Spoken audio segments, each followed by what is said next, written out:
тука и тоа е врзано со тоа што ми поставуваш прашање. Не беше така со македонскиот јазик. Македонската држава инвестираше таму и гледаме сега каков е крајниот резултат. Бугарија се обидува да го успорува македонскиот јазик, ама не може.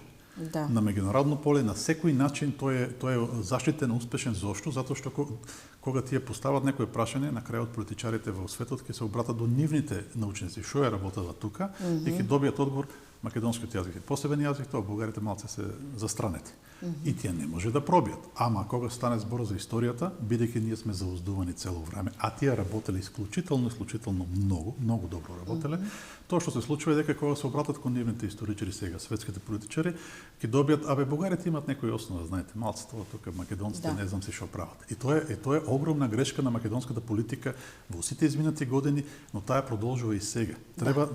Треба многу да се инвестира. Тие правеле се што тие правеле, да речеме, уште од 70-тите години, барале начини најдобрите книги што ги има бугарски по македонската тематика, да најдат начин да бидат преведени на светски јазици и да бидат објавени во некои големи светски издавачки куќи. Тоа